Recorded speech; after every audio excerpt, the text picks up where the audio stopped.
दुनिया भर के जितने भी विश्वासी हैं जिनको परमेश्वर के स्वर्ग के राज्य की आशा है, आपसे मिलकर अच्छा लगा। मेरा नाम यूजे ओक है और मैं शिनचेंजी यीशु की कलीसिया पतरस गोत्र से हूँ। इस समय पूरी दुनिया कोविड के उस महामारी से जूझ रही है। तो इस समय आज इस समय में आप आने पाए हैं, उसका हम आपका धन्यवाद करते हैं और हम सभी महिमा और आदर परमेश्वर को देते हैं। और जितने भी लोग दुनिया भर में आज यहाँ पर इस सेशन में आने पाए हैं, हम आशा करते हैं कि परमेश्वर का अनुग्रह और उनका प्रेम हमारे साथ होगा। तो चलिए सेशन शुरू करने से पहले प्रार्थना करते हैं।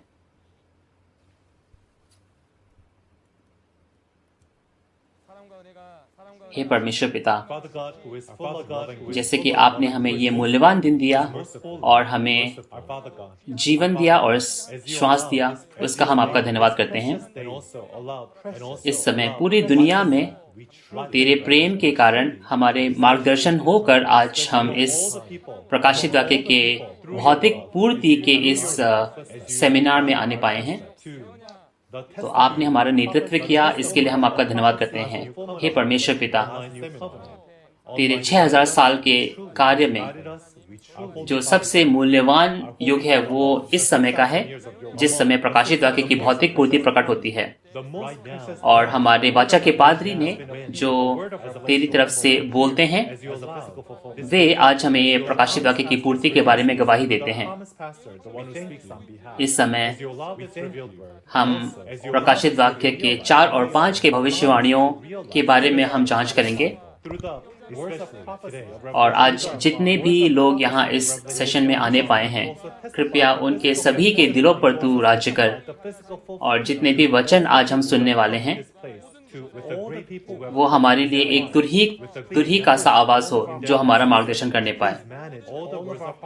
आज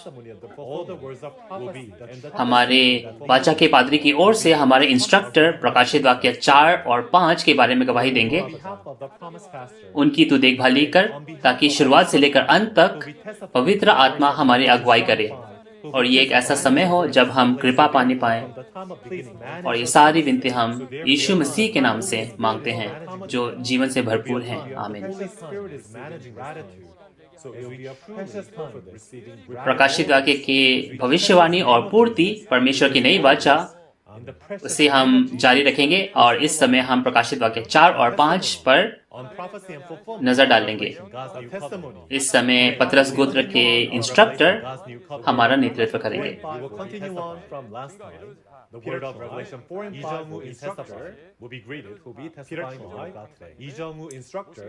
जितने भी धार्मिक विश्वासी हैं जिनको स्वर्ग के राज्य की आशा है, और बहुत सारे इस समय ईसाई पादरी हैं और हमारे विश्वासी परिवार हैं, आप सभी से मिलकर मुझे बहुत अच्छा लगा। आपने इस शिनचेंजी ऑनलाइन सेमिनारी में भागीदारी ली है। तो जो भी लोग यहाँ आने पाए हैं, हम आशा करते हैं, हम प्रार्थना करते हैं कि परमेश्वर की जो आशीष है वो हमें भरपूर करे। और मैं आप सभी का यीशु मसीह के नाम पर अभिवादन करता हूँ। तो शुरुआत में मैं अपना परिचय दे दूं। मैं एक पतरस गोत्र से इंस्ट्रक्टर हूँ और पतरस उस 12 चेले, यीशु के 12 चेलों में से एक का नाम था। और आज मैं आपसे प्रकाशित वाक्य के बारे में, उसके भविष्यवाणी और भौतिक पूर्ति के बारे में बता सकता हूँ, क्योंकि मैंने शिनचेंजी के अध्यक्ष लीमान ही उनसे सीखा। मैं बचपन से एक ईसाई था और मेरा जो सिद्धांत था, मेरा जो संप्रदाय था वो था प्रेस्बिटेरियन। और मैं चर्च में बहुत भाग लिया करता था। मैं अपने विश्वासी जीवन की बहुत कद्र करता था, उससे मैं बहुत अच्छे से संभाल के रखता था। मुझे अपने विश्वासी जीवन के लिए कोई भी चिंता नहीं थी, लेकिन एक समय आया जब मुझे एक चिंता हुई। जब मैं एक सड़क पर चल रहा था और मुझे एक लीफलेट मिला और इस पर लिखा हुआ था कि चाहे हम विश्वासी जीवन ही जी क्यों न रहे हो, लेकिन अगर 666 अगर हमारे दाईं हाथ पर और हमारे माथे पर लिखे होंगे तो हम तब भी स्वर्ग के राज्य में प्रवेश नहीं कर पाएंगे, वरन शैतान के पुत्र हो जाएंगे। तो लोग कहते हैं कि शैतान का चिन्ह हमें नहीं पाना है, लेकिन लोग उस शैतान के चिन्ह के बारे में स्पष्ट रूप से वर्णन नहीं कर सकते हैं। लेकिन एक दिन मेरे दोस्त ने मुझे शिनचन जी के बारे में बताया और उनके स्पष्ट वचन के माध्यम से मैं जान पाया कि शैतान का जो चिन्ह है 666 वो क्या है। उस समय जब प्रकाशित वाक्य पूरा होता है, वो गवाह जिसने ये सारी चीजें देखी और सुनी है, उसके माध्यम से हम जानने पाते हैं कि 666 चिन्ह कहाँ दिया जाता है, कौन है जो इसे प्राप्त करते हैं और इसे प्राप्त करने का जो परिणाम है वो क्या होता है। सारी चीजें आज प्रकाशित वाक्य के बारे में 5W और 1H के माध्यम से बताई जाती हैं। और ये जब मैंने सुना तो ये बहुत ही स्पष्ट था और तब मैंने जाना कि मैं अपना विश्वासी जीवन परमेश्वर के वचन के अनुरूप नहीं चल रहा, लेकिन मैं एक अंधा विश्वासी जीवन बाइबल के बाहर जी रहा था। तब से मैंने प्रकट वचन जो है पढ़ना शुरू किया और मैं वचन में अंदर गया। और जब मैंने पढ़ा तो मैंने ये देखा कि ये जो प्रकट वचन है ये हमारे शिनचन जी के अध्यक्ष जो वाचा के पादरी है उनके माध्यम से आता है। तो आप भी उत्सुक होंगे कि ये प्रकट वचन जो है हमारे अध्यक्ष वाचा के पादरी उनमें से कैसे आता है। हम सभी विश्वासी आज तक उस दूसरे आगमन के बारे में इंतजार करते हैं जो नई वाचा यीशु के लहू से बनाई गई थी। और जब तक प्रकाशित वाक्य पूरा नहीं होता तब भी कोई भी इस वाचा के बारे में नहीं जानता था। लेकिन जब इस समय वायदे पूरे होते हैं तो प्रकाशित वाक्य खुल जाता है और इस समय हमें स्पष्ट रूप से गवाही दी जाती है। जैसे कि मत्ती 24 के 14 में लिखा है कि ये जो स्वर्ग का राज्य का जो सुसमाचार है ये पूरी दुनिया में फैलता है और फिर अंत आता है। और इस समय ये जो गवाही है इस गवाही को भी पूरी दुनिया में जाने की जरूरत है। तो जैसे मैंने उस वचन में जाने पाया उसी प्रकार मैं आपको आवेदन देता हूं कि हम वचन में जाने पाए और वचन से बिना बढ़ाए या घटाए हम स्वर्ग के राज्य और परमेश्वर के राज्य के हिस्सा बनने पाए। जिस प्रकार प्रभु ने दृष्टांतों में कहा वो सारी चीजें आज पूरी होती हैं और स्पष्ट रूप से हमें बताई जाती हैं। तो क्योंकि इस समय मानहानि की दिक्कतें हो सकती है तो हम प्रकाशित वाक्य के बारे में बस एक सारांश में हम बात करेंगे और समय थोड़ा सा ज्यादा हो सकता है, लेकिन मैं आपसे विनती करता हूं कि आप समझने की कोशिश करें। तो चलिए मैं बोर्ड में जाऊंगा और आपसे इसके बारे में बात करूंगा। तो पिछले बार हमने शिनचन जी के अध्यक्ष और यूहन्ना गोत्र के जो प्रधान हैं उनके माध्यम से प्रकाशित वाक्य 1 और 2 और 3 के बारे में भी सीखा था और आज हम प्रकाशित वाक्य 4 और 5 पर अध्ययन करेंगे। तो सबसे पहले मैं प्रकाशित वाक्य 4 के बारे में आपसे बात करूंगा और आज का जो शीर्षक है वो है आध्यात्मिक क्षेत्र में परमेश्वर का सिंहासन और संरचना। और एक बार ये जो आध्यात्मिक क्षेत्र है ये भौतिक दुनिया के बारे में बात नहीं करता, ये आध्यात्मिक दुनिया के बारे में बात करता है जहां परमेश्वर निवास करते हैं और वहां परमेश्वर के सिंहासन होगा और परमेश्वर की संरचना भी होगी। तो प्रकाशित वाक्य 4 जो है वो स्वर्ग के राज्य के बारे में है जो आध्यात्मिक क्षेत्र में है। तो आज का जो सारांश है प्रकाशित वाक्य 4 का, तो हमें देखने की जरूरत है कि ये कब पूरा हुआ। ये तब पूरा हुआ जब प्रकाशित वाक्य 2 और 3 के पत्र भेज दिए गए। और ये जो घटना है ये कहाँ घट रही है? ये परमेश्वर के सिंहासन के सामने घट रही है। तो प्रकाशित वाक्य 2 और 3 में हम देख सकते हैं कि वो सारी घटनाएं उस 7 दीवटों के कलीसियाओं में घट रही थी। लेकिन प्रकाशित वाक्य 4 वो एक आध्यात्मिक दुनिया है। प्रकाशित वाक्य 1 में हम देख सकते हैं कि नया यूहन्ना को यीशु ने चुना और उन 7 कलीसियाओं के 7 दूतों को पत्र भेजने को कहा गया। गया। किस तरह के पत्र थे वे? उन 7 दूतों को जिन्होंने प्रभु के आने का मार्ग तैयार किया था, वे यीशु के साथ एक नहीं हो रहे थे, लेकिन वे शैतान के पादरियों के साथ, निकोलियों के साथ एक हो रहे थे। तो नया यूहन्ना ने यीशु के आज्ञाओं के अनुसार उन 7 दूतों को जो शैतान के साथ एक हो गए थे, निकोलियों के साथ एक हो गए थे, उनको पश्चाताप और मन फिराने को कहा। और ये भी कहा गया कि अगर कोई जय पाता है तो उसे सारे आशीषें दी जाएंगी। और नया यूहन्ना ने ये सारे पत्र जो है उसे भेजे, उन 7 दूतों को भेजे। यानी कि जो नया यूहन्ना है वो वाचा के पादरी हैं। और उसके बाद उन प्रकाशित वाक्य 2 और 3 की घटनाओं के बाद नया यूहन्ना को स्वर्ग के राज्य, आध्यात्मिक स्वर्ग में बुलाया जाता है और बहुत सारी चीजें दिखाई जाती हैं। तो आज हम मुख्य संदर्भ को देखेंगे, फिर हम अपने अध्याय पर चलेंगे। तो पहला चीज, इन चीजों के बाद किन चीजों का होना, किन घटनाओं का होना आवश्यक है। तो जो चीजें तूने अभी देखी और जो हो रही हैं और उसके बाद क्या होना आवश्यक है, उनके बारे में हम बात करेंगे। इस समय जिन चीजों का होना अवश्य है वो है परमेश्वर का सिंहासन जो आध्यात्मिक स्वर्ग में है। और जो आध्यात्मिक स्वर्ग में जो परमेश्वर का राज्य है वो सिर्फ आध्यात्मिक क्षेत्र में ही नहीं रहेगा, लेकिन इस धरती पर वापस आता है। लेकिन कहाँ, कब, कैसे, किसके पास यह आता है और उसको ग्रहण करने की क्या योग्यताएं हैं, क्या हमें जानना नहीं है? तो इस समय मैं आशा करता हूँ कि हम उसे स्पष्ट रूप से जानने पाएंगे। और हम प्रकाशित वाक्य 4 का 1 पढ़ेंगे। तो चलिए पढ़ते हैं। इन बातों के बाद जो मैंने दृष्टि की तो क्या देखता हूँ कि स्वर्ग में एक द्वार खुला हुआ है, और जिसको मैंने पहले तुल्ही के से शब्द से अपने साथ बातें करते सुना था, वही कहता है, यहाँ ऊपर आ जा और मैं वे बातें तुझे दिखाऊंगा जिनका इन बातों के बाद पूरा होना अवश्य है। तो आपने अच्छा पढ़ा।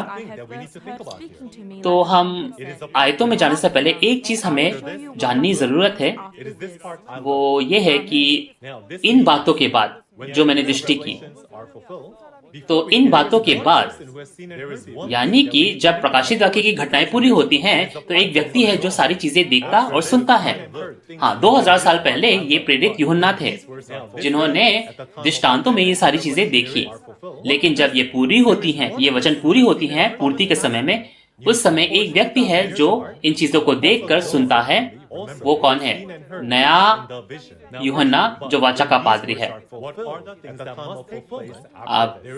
पहला, इन बातों के बाद किन चीजों का होना अवश्य है। तो इन बातों के बाद यानी कि उससे पहले कुछ घटनाएं हुई और उसके बाद कुछ घटनाएं होती हैं। तो इसका मतलब ये है कि सबसे पहले क्या भेजा जाता है। प्रकाशित वाक्य 2 और 3 में हम देख सकते हैं कि वो पत्र भेजे गए, और प्रकाशित वाक्य 2 और 3 के पत्र भेजे जाने के बाद कुछ घटनाएं होंगी। तो यहाँ पे जो इन बातों के बाद ये जो वाक्य है ये बहुत ही जरूरी है। प्रकाशित वाक्य में इन बातों के बाद ये जो वाक्य है ये 6 बार इसका वर्णन किया गया है। तो हम देख सकते हैं कि ये घटनाओं का क्रम है ना, जिसके बारे में ये बतलाता है। तो अगर जिस व्यक्ति ने प्रकाशित वाक्य के सारी चीजों को देखा है तो वो सभी चीजों के बारे में, सभी घटनाओं के बारे में हमें बता सकता है कि इससे पहले क्या हुई और इसके बाद क्या हुई। इसके बाद मैंने स्वर्ग में एक फाटक खुला देखा। इसके बाद, तो ये इसके बाद यानी कि जब वो व्यक्ति उस फाटक को देखता है, उस द्वार को देखता है, तो वो बता सकता है कि किस तरीके का वो द्वार है। तो ये जो द्वार है ये किस नगरी का है, किस जगह का है? ये परमेश्वर के उस पवित्र नगरी नया यरूशलेम का है, जहां परमेश्वर और यीशु है और जिसकी नींव है वो 12 शिष्य हैं। और इस नगरी में हर दिशा में 3 फाटक हैं और कुल मिलाकर 12 फाटक हैं। तो ये वे फाटक हैं जिनके माध्यम से यूहन्ना उस स्वर्ग के राज्य में गए। और ये जो आवाज थी जो उसने सुनी वो क्या थी? वो पहले तुरही के से शब्द जैसा सुना। तो ये क्या आवाज है? पहले तुरही कैसे शब्द? हम प्रकाशित वाक्य 1:10 में देख सकते हैं कि यीशु की आवाज जो थी जिसने यूहन्ना को बुलाया, उनकी आवाज तुरही जैसी थी। तो यानी कि यीशु मसीह इस समय यूहन्ना को स्वर्ग के राज्य बुलाते हैं। तो कोई वजह रही होगी जिस वजह से यीशु ने उन्हें बुलाया है ना? तो क्या वजह थी? वो प्रकाशित वाक्य 4 से 22 तक के सभी घटनाओं को बतलाने के लिए नया यूहन्ना को स्वर्ग के राज्य में बुलाया गया। उन्होंने प्रकाशित वाक्य 1, 2, 3 सभी चीजें देख ली हैं, लेकिन 4 से 22 भी सारी चीजें उन्हें दिखाई जाती हैं। यानी कि आप ये कह सकते हैं कि प्रकाशित वाक्य 1 से लेकर 22 सभी घटनाएं उस नया यूहन्ना व्यक्ति को दिखाई जाती हैं। और जैसे कि उन्हें आत्मा में स्वर्ग में बुलाया गया, और वे दूसरी आयत में क्या देखते हैं? वे तुरंत आत्मा में आ गए और वे वहां पर सिंहासन देखते हैं, उस स्वर्ग में सिंहासन देखते हैं। और आज कई लोग दावा करते हैं कि उन्होंने स्वर्ग का राज्य देखा है। यहाँ तक कि नबियों ने भी स्वर्ग का राज्य देखा दृष्टांतों में। लेकिन बाइबल के हिसाब से स्वर्ग के राज्य में भौतिक रूप में, वास्तविक रूप में सिर्फ 2 लोग गए हैं। बाइबल के हिसाब से अगर आप यूहन्ना 3:13 देखो तो यीशु कहते हैं कि स्वर्ग के राज्य कोई भी नहीं गया और वहां से कोई भी नहीं आया सिवाय उस मनुष्य के पुत्र के। यानी कि यीशु स्वर्ग गए, वहां पे उन्होंने सारी चीजें देखी और सुनी और वे वहां से आए। और जो स्वर्ग से आता है वो वहां की सारी चीजों के बारे में गवाही देता है, और जो उसकी गवाही स्वीकार करता है वो क्या है? वो विश्वास योग्य होता है।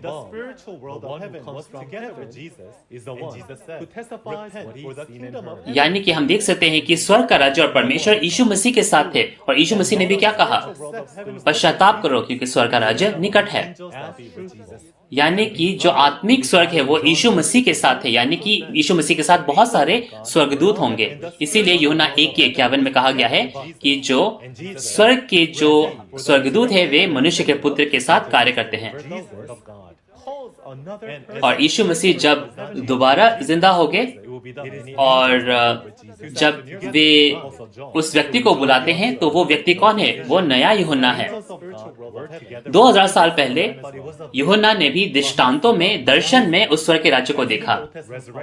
जो उन्होंने देखा वो क्या था? वो दर्शन था, वो सच्चाई नहीं थी, वो वास्तविकता नहीं थी। चाहे मूसा हो, चाहे कोई भी नबी है, उन्होंने क्या है? वास्तविकता नहीं देखी, उन्होंने दर्शन में देखा। लेकिन जब पूरा होता है तो एक ही व्यक्ति है जो प्रकाशित वाक्य के पूर्ति को वास्तविकता में देखते हैं, स्वर्ग के राज्य की वास्तविकता को देखते हैं। यानी कि सिर्फ एक व्यक्ति है जो उस आध्यात्मिक स्वर्ग में सारी चीजों के बारे में सुनते और देखते हैं और आज गवाही दे सकते हैं। कई लोग आज गवाही देते हैं कि वे स्वर्ग के राज्य में गए हैं, लेकिन अगर उनकी गवाही बाइबल के हिसाब से सही नहीं है तो वो व्यक्ति वो नहीं है जो प्रकाशित वाक्य के सभी चीजों के बारे में जानते हैं।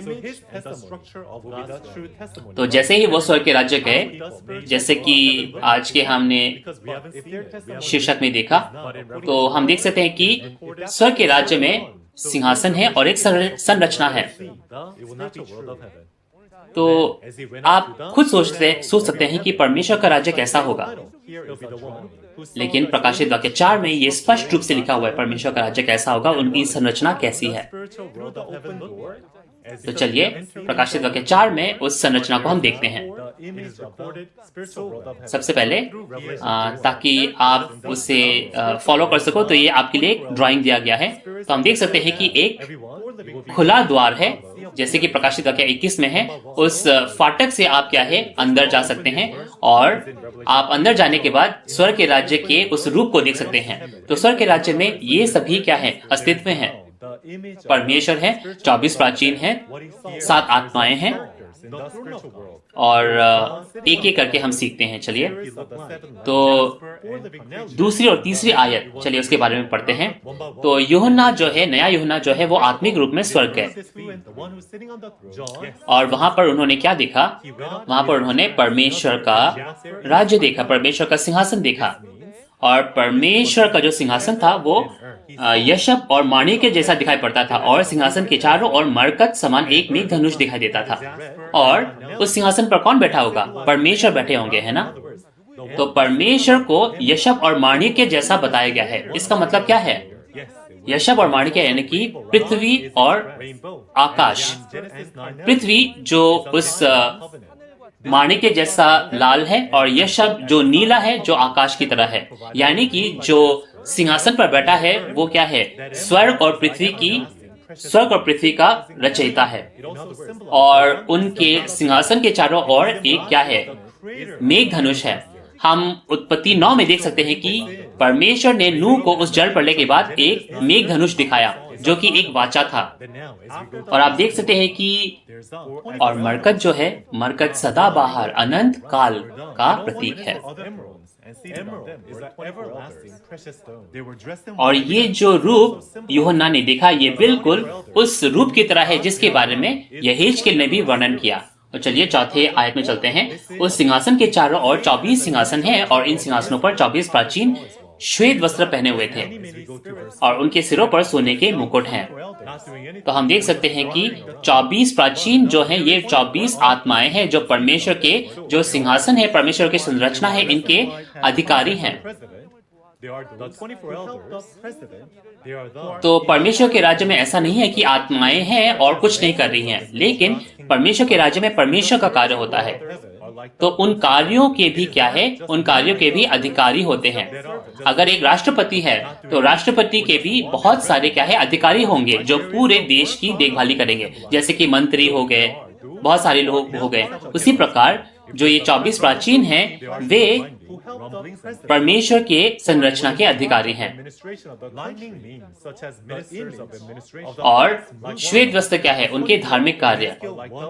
और जो सोने का मुकुट है वो उनकी महिमा है। तो चलिए 5वीं आयत को पढ़ते हैं। उस सिंहासन में से बिजलियां और गर्जन निकलते हैं, और सिंहासन के सामने आग के 7 दीपक जल रहे हैं। अब बिजलियां क्या है? बिजलियां उन आत्माओं के तीव्र गति को दर्शाती है। यहेजकेल 1 में भी हम देख सकते हैं कि जो स्वर्ग में आत्माएं हैं, वे इतनी तेजी से कार्य करते हैं कि जैसे कि वो बिजलियों की तरह नजर आते हैं। और यहाँ पे जो गर्जन हो रहे हैं वो क्या है? परमेश्वर के जो कार्य है, परमेश्वर की आज्ञाएं हैं, उनकी आवाजें हैं। यानी कि आध्यात्मिक राज्य में वे इतने व्यस्त क्यों हैं? वे परमेश्वर के भेद प्रकाशित वाक्य को पूरा करने में व्यस्त हैं। और हम देख सकते हैं कि सिंहासन के सामने 7 आत्माएं हैं।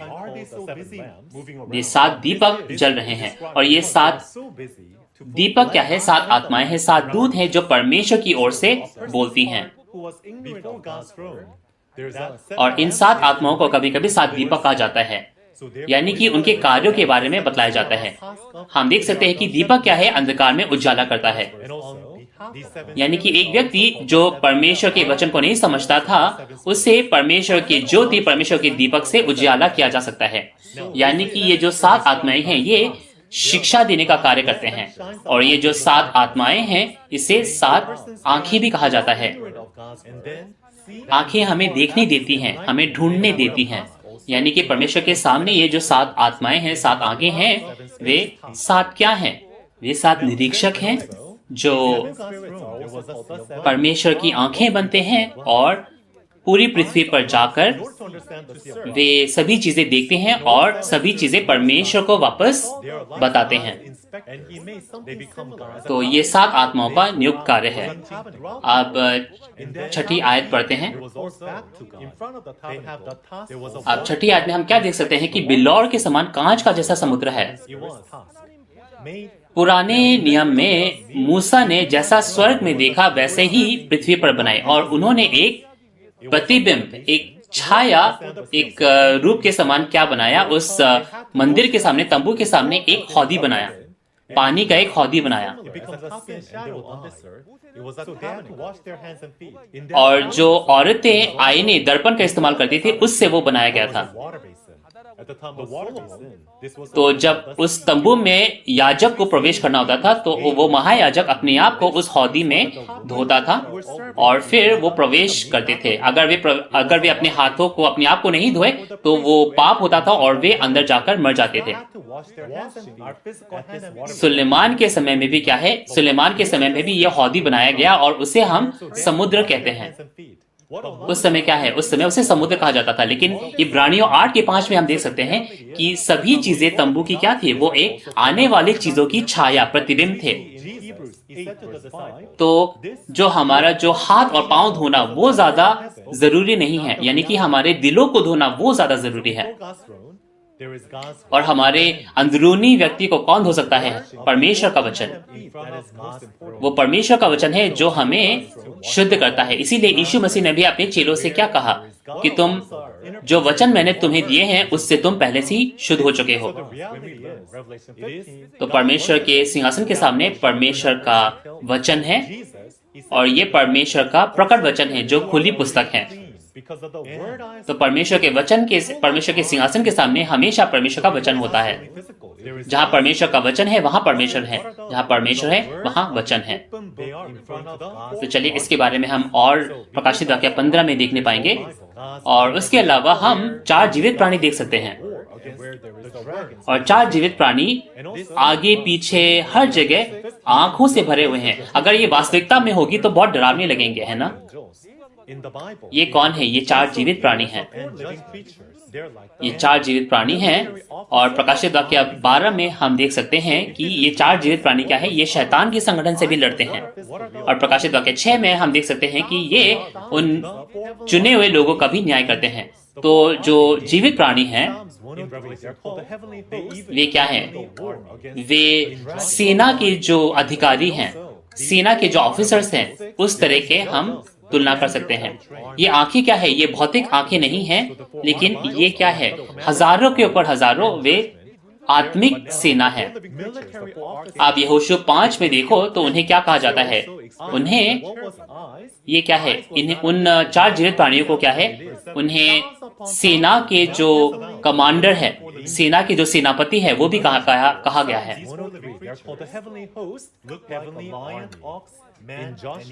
और ये हेजकेल 10 में भी आप देख सकते हैं कि ये जो 4 जीवित प्राणी हैं इन्हें करूब भी कहा गया।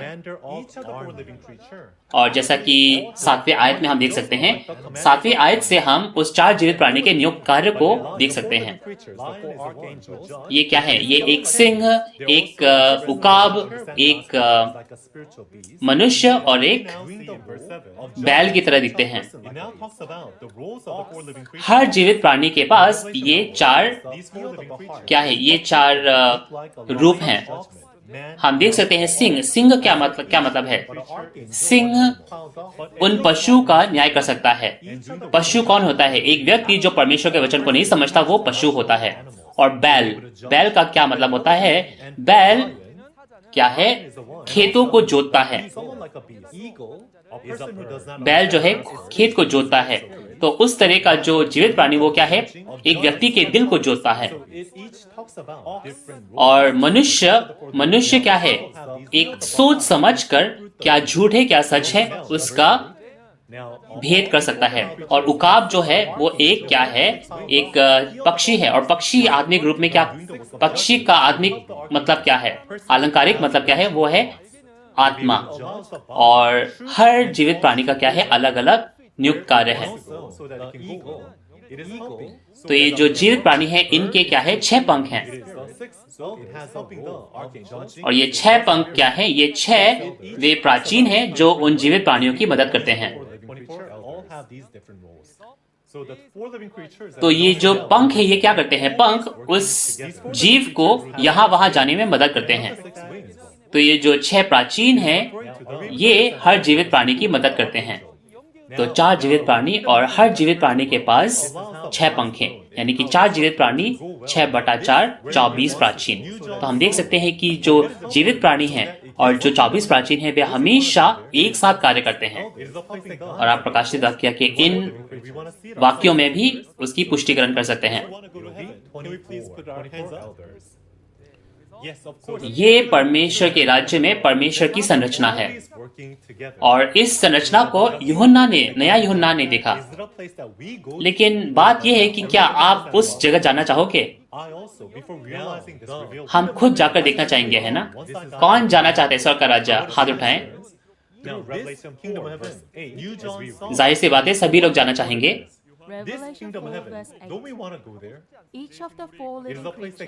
तो क्या स्वर्ग का राज्य वो जगह है जहां हम जाएंगे, या स्वर्ग का राज्य वो जगह है जो हमारे पास आता है? तो मैं भी क्या सोचता था पहले? मैं भी यही सोचता था कि मैं जब मर जाऊंगा तो स्वर्ग के राज्य जाऊंगा। लेकिन प्रकाशित वाक्य 4 में हम उसका उत्तर भाग देख सकते हैं। प्रकाशित वाक्य 4 का 8 पढ़ते हैं हम। और चारों प्राणियों के 6 पंख हैं और चारों ओर और भीतर आंखें ही आंखें हैं, और वे रात दिन बिना विश्राम दिए ये कहते रहते हैं, पवित्र पवित्र पवित्र प्रभु परमेश्वर सर्वशक्तिमान, जो था और जो है और जो आने वाला है। आमीन। तो आपने अच्छा पढ़ा, सभी लोग, आपने उत्तर पाया, आपने उत्तर देखा। जो परमेश्वर का राज्य है, जहाँ परमेश्वर है, वहाँ हम जाते हैं या वो आता है? कहा गया है कि परमेश्वर आने वाले हैं। परमेश्वर और स्वर्ग का राज्य हमारे पास आते हैं। तो जब परमेश्वर का राज्य आता है तो वो कब आता है, कहाँ आता है? हमें जानने की जरूरत है। कब आते हैं? जब प्रकाशित वाक्य पूरा होता है। जब प्रकाशित वाक्य 21 पूरा होता है तब परमेश्वर का राज्य, जो स्वर्ग का राज्य है, वो नीचे आता है। वो कहाँ आएगा? परमेश्वर का राज्य कहाँ आता है? जैसे कि हम प्रकाशित वाक्य के पुस्तक को पढ़ते हैं, प्रकाशित वाक्य 21 में हम देख सकते हैं कि वो कहाँ आता है। एक नया आकाश और नई पृथ्वी पे आता है। तो नया आकाश और नई पृथ्वी में कुछ लोग हैं जो परमेश्वर के लोग बनने पाएंगे। परमेश्वर उनके साथ अनंत काल तक अपना डेरा बसाएगा। तो अगर हम भी परमेश्वर के राज्य में अनंत जीवन और राज्य और याजक बनना चाहते हैं, तो क्या हमें इस नए आकाश और नए पृथ्वी में जाने की जरूरत नहीं है?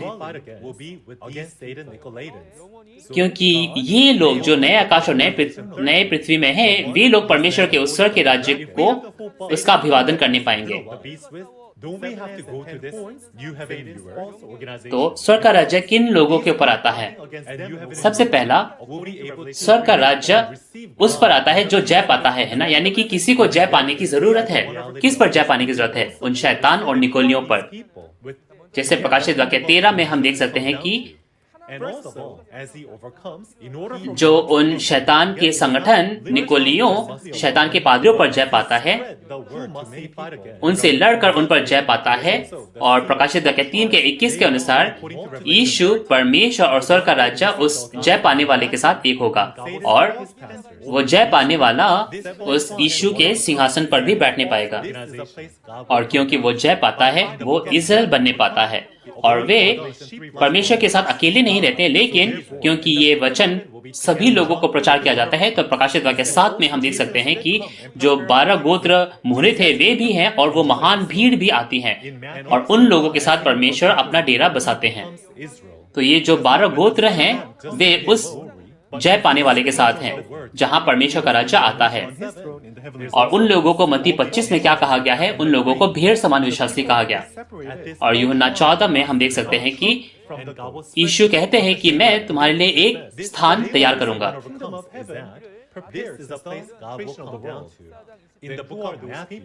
और मत्ती 25 के 31 से 34 में हम देख सकते हैं कि मनुष्य का पुत्र जब अपनी महिमा में आएगा तो वहां सभी लोग एकत्रित होंगे, और लोगों को उस समय विभाजित किया जाएगा। उस समय भेड़ समान और बकरी समान विश्वासियों को अलग किया जाएगा।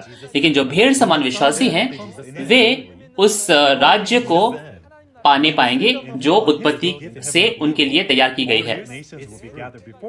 और यूहन्ना 14:30 में भी यीशु मसीह कहता है कि अगर तुम मुझसे प्रेम करते हो तो तुम मेरी आज्ञाएं भी मानोगे, और मैं और पिता उसके साथ एक होंगे और उनके साथ हम रहेंगे।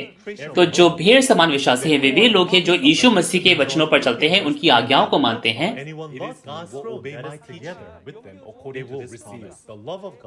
और मत्ती 21 में भी यीशु मसीह ने कहा कि स्वर्ग का राज्य उन्हें दिया जाता है जो फल लाते हैं। तो यानी कि एक क्या है, एक राज्य भी होगा जो फल लाते हैं, है ना। तो ये राज्य क्या है, ये शिनचंची 12 गोत्र हैं जो हर महीने फल लाते हैं, और ये प्रकाशित वाक्य 22 की पूर्ति है। और जहां परमेश्वर का राज्य इस भविष्यवाणी के हिसाब से पूरा होता है, यानी कि स्वर्ग का राज्य जो है वो सच में इस समय शिनचंची 12 गोत्र के साथ एक होता है। तो आप इसके बारे में उत्सुक होंगे या आप इसके बारे में सोचना चाहेंगे कि परमेश्वर के आने से पहले इस धरती पर भी कुछ लोग होंगे, एक जगह भी होगा जहां परमेश्वर आएंगे। तो क्या वो जगह हम कैसे जान सकते हैं जहां परमेश्वर आएंगे?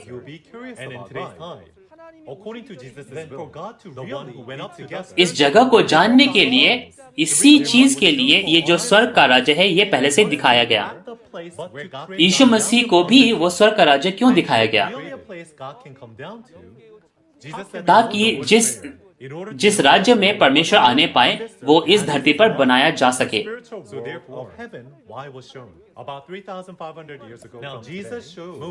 तो यीशु ने भी जो स्वर्ग के राज्य में गए, वे भी इस धरती पर स्वर्ग का राज्य बनाना चाहते थे। और इस समय यीशु के आज्ञाओं के अनुसार, उनकी इच्छा के अनुसार एक व्यक्ति है जो स्वर्ग के राज्य जाता है और सभी चीजें देखता है, सुनता है। और उससे क्या है, उसे बस वहां ऐसे ही नहीं बुलाया गया, लेकिन उससे भेजा गया ताकि वो स्वर्ग का राज्य बना सके। हम यीशु के उस प्रभु प्रार्थना में भी देख सकते हैं कि जैसा स्वर्ग में है वैसी पृथ्वी पर पूरी हो। हम निर्गमन में देख सकते हैं, आज से 3500 साल पहले मूसा ने परमेश्वर को इन इजरायलियों के साथ एक होने के लिए वो मंदिर बनाया जो परमेश्वर ने उसे दिखाया था। जिस प्रकार उसने देखा उसी संरचना के हिसाब से मूसा ने वो मंदिर बनाया। और यीशु ने भी 2000 साल पहले क्या कहा, यीशु भी वही कार्य करते हैं जो पिता को करते देखते हैं। उसी प्रकार आज प्रकाशित वाक्य के पूर्ति के समय में जो चीजें देखी गई वो क्या थी, वो स्वर्ग का राज्य, आध्यात्मिक स्वर्ग था। तो जब ये पूरा होता है तो ये क्या है, स्वर्ग में ही नहीं लेकिन इसे पृथ्वी पर भी पूरा होना जरूरी है। तो इस समय वो जो आध्यात्मिक स्वर्ग है उसे नया यूहन्ना इस धरती पर पूरा करते हैं, जैसे कि उस स्वर्ग का जो है वो ठप्पा इस धरती पर लगा दिया हो। उसी प्रकार शिनचंची का जो संरचना है वो क्या है, बिल्कुल स्वर्ग के राज्य के हिसाब से बनाया जाता है। हम क्या है, सिंहासन देख सकते हैं, हम 7 उन निरीक्षकों को देख सकते हैं, हम 24 प्राचीन को देख सकते हैं, और हम 4 अलग अलग विभागों को भी देख सकते हैं।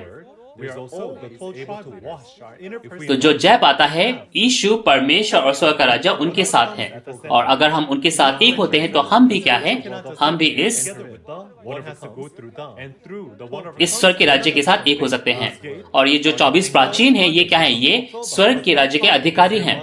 और 7 इस समय क्या है, प्रशिक्षक भी हैं, जो 7 एजुकेटर्स हैं। और जो 4 जीवित प्राणी हैं वे क्या हैं, वे 4 विभाग हैं जो क्या है इस समय, जो वरिष्ठ हैं, जो महिलाएं, पुरुष और जो युवा विभाग हैं उनके बारे में है।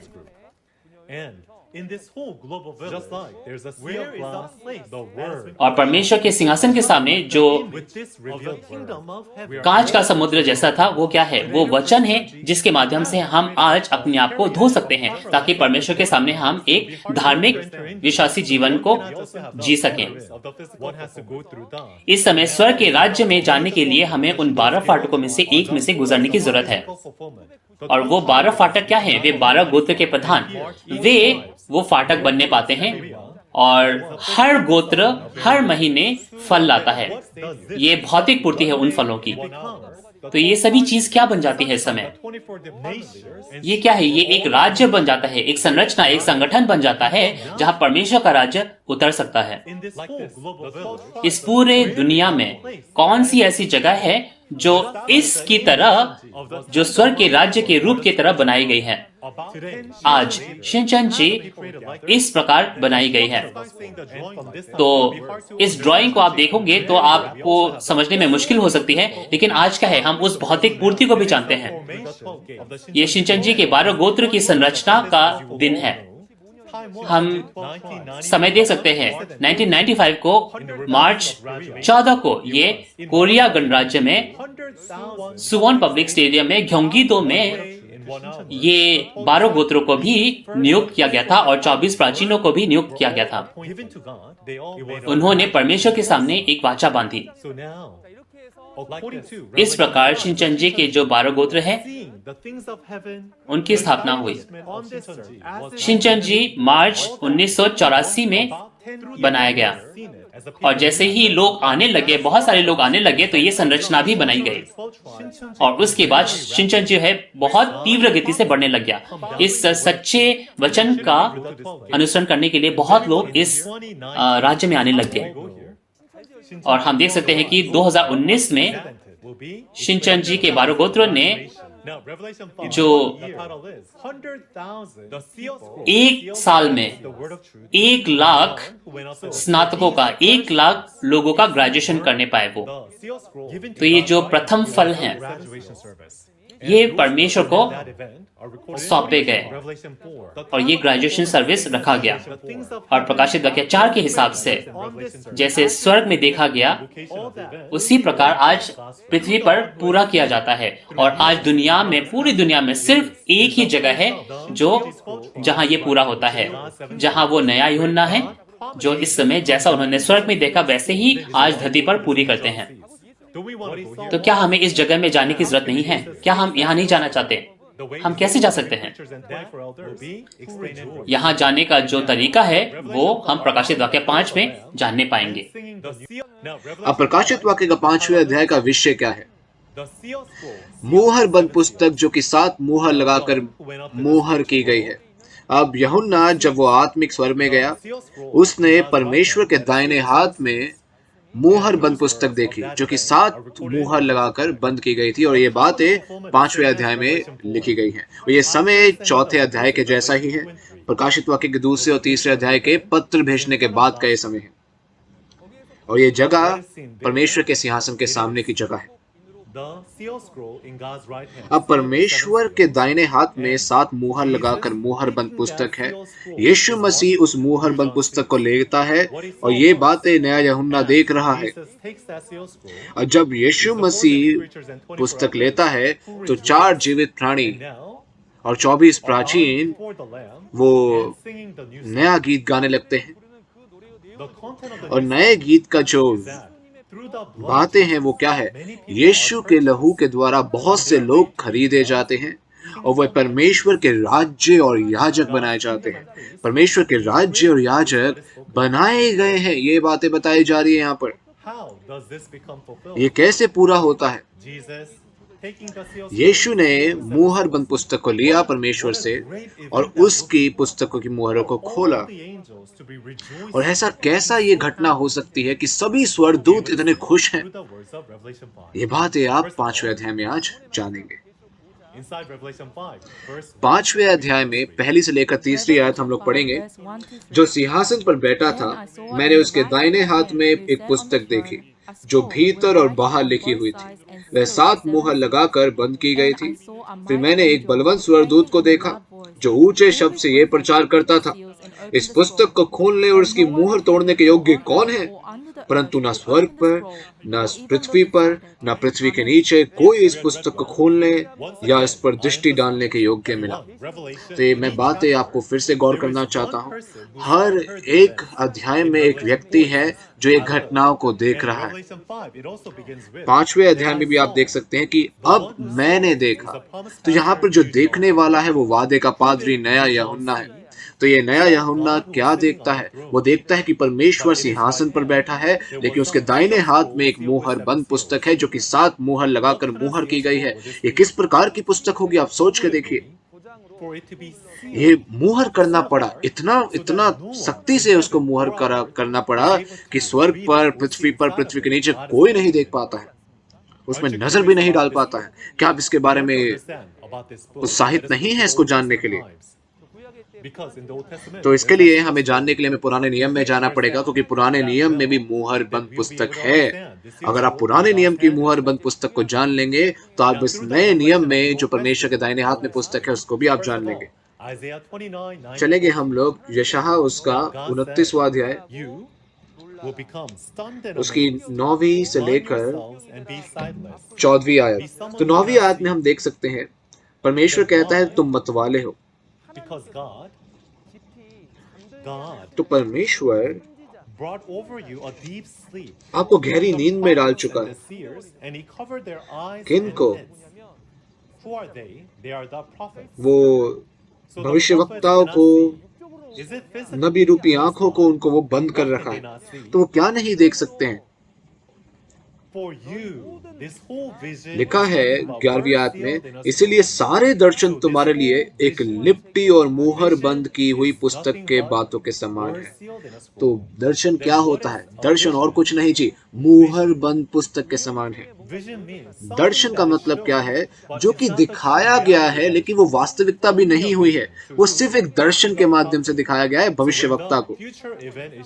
तो जब भविष्य में जो बातें होने वाली हैं वो दर्शन में दिखाई गई हैं, वो अभी हुई नहीं है लेकिन होने वाली है।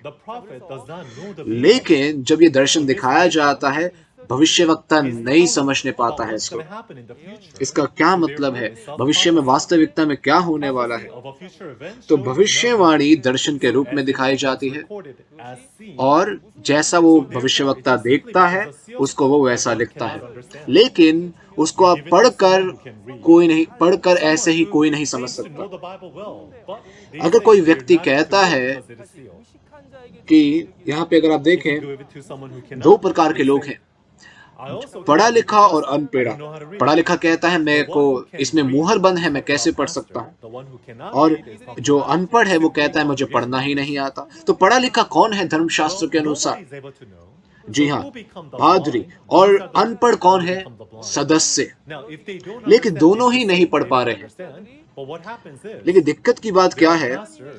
बहुत से पादरी हैं जो कि परमेश्वर के वचन की व्याख्या करते हैं, भविष्यवक्ता भविष्यवाणियों की बातें खुद से मनुष्यों की शिक्षाओं से। अगर कोई मनुष्यों की शिक्षाओं को प्राप्त करेगा, मनुष्यों की बातों को प्राप्त करेगा, क्या होगा उससे? उसका दिल परमेश्वर से दूर हो जाएगा, क्योंकि परमेश्वर दिलों को जांचता है। क्यों? ये लोग परमेश्वर के अनुसार नहीं वरन मनुष्यों की शिक्षाओं के अनुसार अपना विश्वासी जीवन जी रहे हैं, इसलिए इनका दिल परमेश्वर से दूर है। तो क्या परमेश्वर इस मुहर बंद पुस्तक को हमेशा के लिए मुहर रखना चाहता है? नहीं। हबाकुक उसका 2 अध्याय उसकी 2 और 3 आयत बताती है, ये दर्शन, ये मुहर बंद पुस्तक, इसके लिए एक नियत समय है और परमेश्वर इसको जरूर पूरा करेगा एक नियुक्त समय पर। तो ये मुहर बंद पुस्तक, ये दर्शन, ये पुस्तक है, परमेश्वर जरूर पूरा करेगा। तो परमेश्वर कैसे पूरा करेगा इसको? कैसे ये बातें पूरी होने पाएंगी? कैसे इसकी वास्तविकता आने पाएगी? ये बहुत अच्छे रूप से बताया गया है यहेजकेल उसका 1 से लेकर 3 अध्याय तक। तो ये जब घटना हुई, परमेश्वर के चुने हुए लोग अन्य जातियों के देवी देवताओं को पूजते हैं, तो इसकी वजह से चुने हुए लोग अन्य जातियों के कब्जे में आ जाते हैं। अब चुने हुए लोग अन्य जातियों के अंदर कब्जे में हैं, तो परमेश्वर एक व्यक्ति को चुनता है और ये व्यक्ति यहेजकेल होता है। तो यहेजकेल को 1 अध्याय में आत्मिक संसार दिखाया जाता है और वो इतना डर जाता है कि वो जमीन पर गिर जाता है। तो परमेश्वर कहता है उठ, और परमेश्वर उसको एक पुस्तक को खोल कर देता है। अब ये बंद नहीं है, वरन खोल कर खुली पुस्तक बन जाती है और परमेश्वर उसको देता है और कहता है खा, और खाकर उसको बोलता है जाकर विद्रोही चुने हुए लोगों को जाकर बता। तुझे मैं अन्य जातियों के पास नहीं भेज रहा हूं, लेकिन तू विद्रोही राष्ट्र के पास जा, इजरायलियों के पास। वो तुझे नहीं सुनेंगे, कोई बात नहीं, नहीं सुनेंगे, लेकिन ये मेरा वचन है, पर जाकर तुझे उसको एटलीस्ट बताना है। जाकर बस उसको बता दे, ये परमेश्वर कहता। तो यहेजकेल ये बातें दर्शन में देखता है, और जब ये बातें उसने देखी, उसने ये बातें दर्शन में जो लिखी थी उसने पुस्तक में लिख दी। लेकिन ये भविष्यवाणी थी, ये दर्शन था, और इसकी पूर्ति हुई पहले आगमन के समय में। और यीशु मसीह वो था जो कि खुली पुस्तक को प्राप्त करता है और इजरायली विद्रोही लोगों को जाकर वो बताता है। तो एक मत्ती 15 में एक पुस्तक में एक बात है, एक अन्य जाति की स्त्री होती है, वो आकर कहती है मेरी बेटी बीमार है, तू आ। तो यीशु मसीह कहता है नहीं, मैं सिर्फ इज़राइल की खोई हुई भेड़ों के अलावा किसी के पास नहीं भेजा गया। तो यानी कि यीशु मसीह के द्वारा ये बातें पूरी होने पाई। तो ये लोग जब यीशु की बातें सुनी, इज़राइलियों ने, क्या उन्होंने उसकी सुनी? उसको माना नहीं। तो यीशु मसीह कहता है ये मेरे वचन नहीं है, जो बातें मैं तुमसे बोलता हूँ वो पिता के हैं। यूहन्ना की पुस्तक में ये बात लिखी है। तो ये प्रकाशित वाक्य जो यीशु मसीह ने बोला, जो बातें खुल गई उसको यीशु मसीह ने बोला। प्रकट बातें, लोग मनुष्यों की शिक्षाओं पर चल रहे थे, लेकिन यीशु मसीह ने परमेश्वर की सच्ची इच्छा को बताया, खुली बातों को बताया। और मत्ती उसके 11:27 में लिखा है कि पुत्र जानता है पिता को, और जिन पर वो बातें प्रकट करता है वो भी जानने पाते हैं। तो यीशु ने प्रकट किया। वो सोचते थे कि परमेश्वर उनके साथ है, ये यहूदी लोग, लेकिन वास्तव में तो परमेश्वर यीशु के साथ था। अगर आप सच्चे परमेश्वर को जानते हैं इस प्रकट बातों को सुनकर, उससे क्या होता है? यूहन्ना उसका 17वां अध्याय उसकी 3री आयत कहती है, तुम एकमात्र सच्चे परमेश्वर और जिससे उसने भेजा है यानी यीशु मसीह, उसको जानो तो अनंत जीवन तुम्हें मिलता है। तो लोग अगर इस पुस्तक को सुनेंगे, इसको पुस्तक की बातों को, ये उस जगह पर जाने पाएंगे जहां पे परमेश्वर है, और वो जीवन प्राप्त करने पाएंगे। तो ये पादरी जो कि ये वचन को लेकर आया है, उसके पास जाना परमेश्वर के पास जाना है। ये बहुत महत्वपूर्ण है। इस प्रकार से पुराने नियम की जो प्रकाशित वाक्य है वो प्रकट किए गए पहले आगमन के समय में। लेकिन बात करते हैं दूसरे आगमन के समय में। तो दूसरे आगमन के समय भी एक मुहर बंद पुस्तक है, जैसे कि पुराने नियम में थी, और अब नए नियम में भी आप देखते हैं मुहर बंद पुस्तक है। ये 7 मुहर लगाकर मुहर की गई है, और इसमें बातें गुप्त होंगी फिर तो। लेकिन क्या बातें गुप्त है? फिर दर्शन गुप्त है, भविष्यवाणियां गुप्त है। बाइबल में 27, नए नियम में 27 पुस्तकें हैं, लेकिन कौन सी भविष्यवाणी की पुस्तक है? प्रकाशित वाक्य की पुस्तक। तो प्रकाशित वाक्य की पुस्तक दर्शन के माध्यम से 2000 साल पहले प्रेरित यूहन्ना को दिखाया गया, और वे बातें दर्शन में दिखाई गई, बंद रूपों में, दृष्टांतों में बताई गई। तो परमेश्वर ने दृष्टांतों में ये बातें दिखाई, जो कि मुहर बंद पुस्तक के रूप से दिखाई जाती है, 7 मुहर लगाकर यहाँ पर। और मत्ती 13 उसकी 10वीं से लेकर 15वीं आयत में क्या लिखा है? यीशु मसीह ने भी बातें दृष्टांतों में कही, स्वर्ग के राज्य के रहस्य। यीशु ने सिर्फ ये बातें सिर्फ ये नहीं कही, 1000 वर्ष पहले, यीशु के आने से पहले, यीशु परमेश्वर ने वादा किया था कि वो बातें दृष्टांतों में बोलेगा, और यीशु ने बातें दृष्टांतों में बोली। तो ये बातें भी दृष्टांतों में की गई हैं। तो दृष्टांत में क्या होते हैं जी? दृष्टांतों में रहस्य हैं, परमेश्वर के रहस्य, जो कि परमेश्वर जरूर पूरा करेगा। अब परमेश्वर क्या पूरा करना चाहता है? जरूर आदम के समय से परमेश्वर बहुत मेहनत कर रहा है, कार्य कर रहा है उन लोगों को बचाने के लिए जो कि पाप में है, मृत्यु में है। परमेश्वर हमें स्वर्ग के राज्य में और अनंत जीवन में लेकर जाना चाहता है, लेकिन ये सारे रहस्य इस प्रकाशित वाक्य में छुपे हैं। इस आपको पता है ना, पाप की वजह से परमेश्वर इस धरती से चला गया। तो पाप को खत्म करने के लिए और पाप कराने वाला जो शैतान है उसको बंद करने के लिए ये सब बातें प्रकाशित वाक्य में लिखी हैं। ये सारे रहस्य प्रकाशित वाक्य में है जी। शैतान को लड़ना, उसको उस पर जय पाना, उसको बंद कर देना, वो सारा युक्ति भी इस प्रकाशित वाक्य में लिखी है। तो शैतान इन सब बातों में बाधा ना लाने पाए, क्योंकि उसको पकड़ने की बात है, तो इसलिए परमेश्वर उसको मुहर बंद रूप में देता है, रहस्य के रूप में। तो परमेश्वर के दाहिने हाथ में ये पुस्तक है, मुहर लगाई हुई, ये है प्रकाशित वाक्य की पुस्तक। ये कोई ऐसी वैसी पुस्तक नहीं, वरन परमेश्वर के हाथ में जो ये पुस्तक है, इसको किसने लिखा है और ये कैसे लिखी गई है, ये बातें हमें सोचने की जरूरत है। यशायाह 14 उसकी 24 में लिखा है, परमेश्वर ने बोला कि परमेश्वर ने जो युक्ति की है, जो वो भविष्यवाणी में वो करने वाला भविष्य में करेगा, वो जरूर पूरी होगी। परमेश्वर यहाँ तक की शपथ खाता है कि वो जरूर पूरी होगी। तो ये बातें किसने लिखी हैं? ये वादे किसने लिखे हैं? प्रकाशित वाक्य में भी ये परमेश्वर है जिसने खुद ये बातें लिखी हैं, और उसके हाथ में तभी तो ये दाहिने हाथ में पुस्तक है और कोई नहीं जानता है। कोई स्वर्ग में, ना पृथ्वी पर, ना पृथ्वी के नीचे, कोई इसको देख भी नहीं सकता है।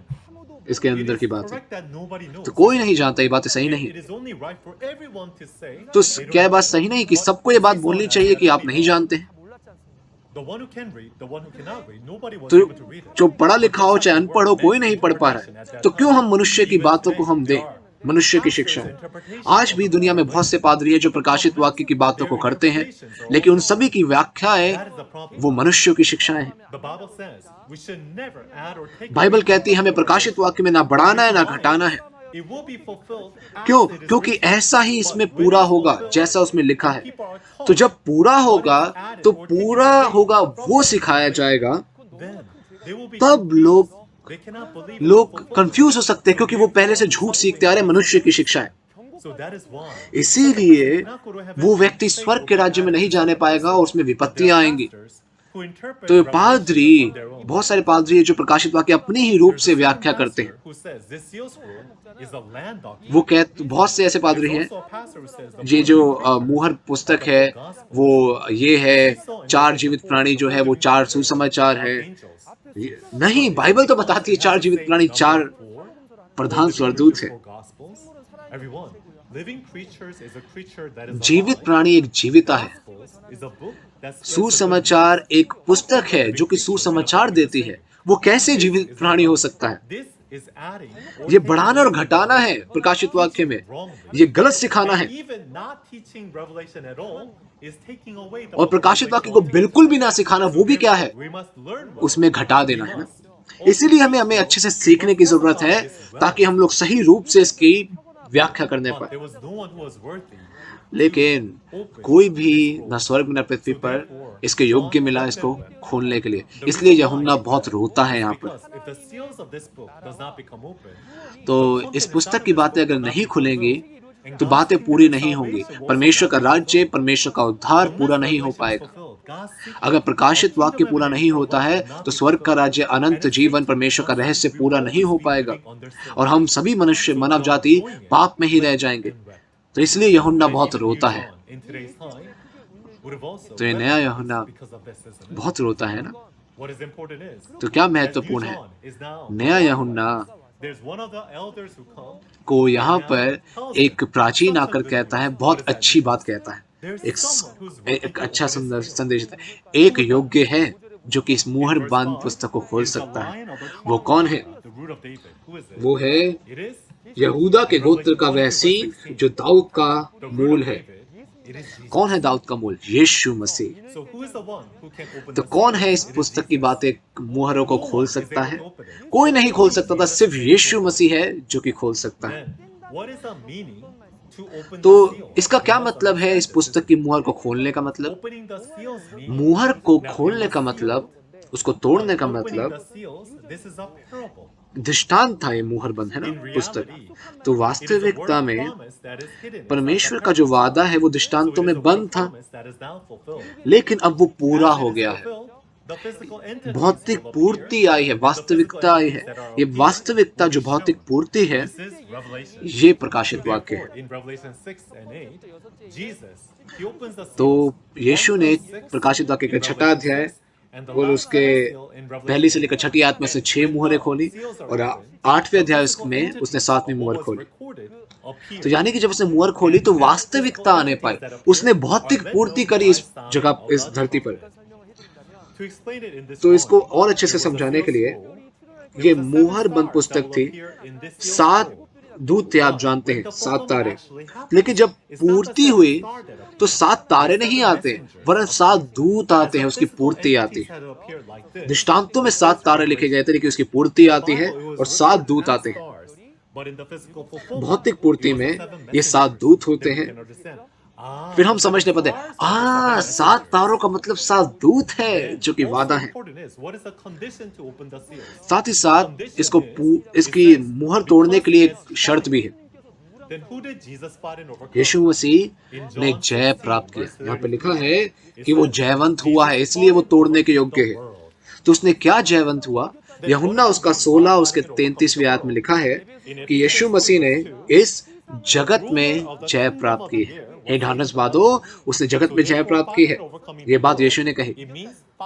लेकिन इफिसियों के 2 अध्याय में लिखा है कि इस जगत का जो राजा है वो कौन है? जगत का जो राज्य करने वाला कौन है? शैतान। तो अगर जगत पे जय प्राप्त किया, यानी कि उसने शैतान पे जय प्राप्त किया। तो यीशु मसीह अगर शैतान पे जय प्राप्त कर चुका है पहले आगमन में, तो वो यीशु मसीह जानता है कि ये शैतान क्या करेगा, उसकी सोच क्या है, वो किस प्रकार से करेगा, है ना? आप सोचिए, अगर एक व्यक्ति फ्रॉड को जानता है तो वो फ्रॉड से बहकेगा नहीं, है ना?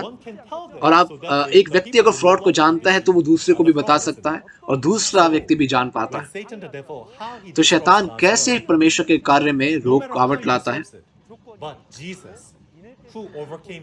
चाहे वो जैसे मर्जी वो रुकावट लाए, लेकिन यीशु मसीह ने शैतान पे जय प्राप्त किया है, इसीलिए वो जानता है शैतान कैसे कार्य करता है। तो इसीलिए जब भविष्यवाणियों को पूरा करने का समय आता है प्रकाशित वाक्य की, क्योंकि यीशु मसीह ने शैतान पे जय प्राप्त किया है, वो धरती पर, यीशु मसीह ने आत्मिक संसार में है, वो उसने जय प्राप्त किया है, धरती पर भी कोई होना चाहिए जय प्राप्त करने वाला।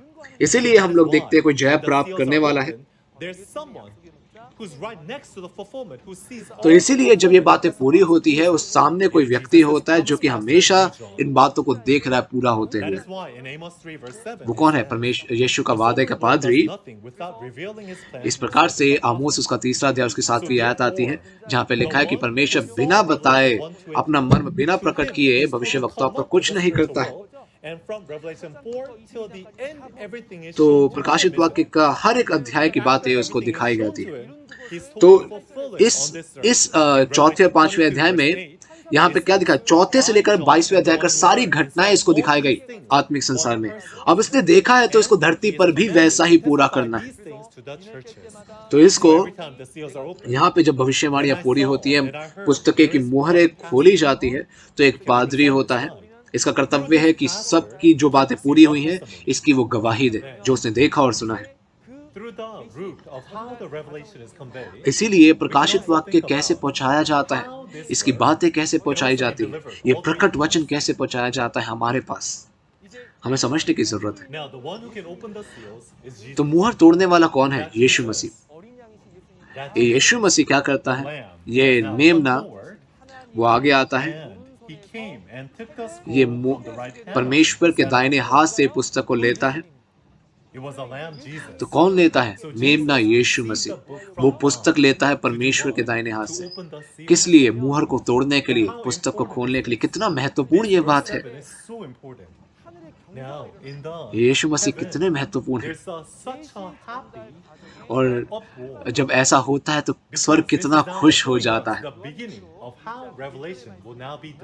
और यहाँ पे अब बताया जाता है प्रकाशित वाक्य के पहले अध्याय की पहली आयत में यीशु मसीह का प्रकाशित वाक्य जिसे परमेश्वर ने यीशु को दिया है ना। तो परमेश्वर ने यीशु को कुछ दिया ना। क्या दिया परमेश्वर ने यीशु को? पहली आयत के अनुसार प्रकाशित वाक्य पहला अध्याय की पहली आयत, जी हाँ, मुहर पुस्तक यीशु मसीह ने प्राप्त की। इसीलिए यीशु मसीह का यह प्रकाशित वाक्य, क्योंकि यीशु मसीह ने मुहर बंद पुस्तक प्राप्त करी और उसको प्रकट किया। कैसे? मुहरों को खोलकर। तो जो बातें शीघ्र होने वाली हैं पहले अध्याय की पहली आयत में, वो क्या है? प्रकाशित वाक्य का पहला अध्याय से लेकर 22वां अध्याय की घटनाएं। और परमेश्वर ने ये यीशु मसीह को क्यों दिया? क्योंकि परमेश्वर दासों को, सेवकों को बताना चाहता है। तो इसीलिए वो यीशु मसीह को देता है। यीशु मसीह किसको देता है? स्वर्गदूत को।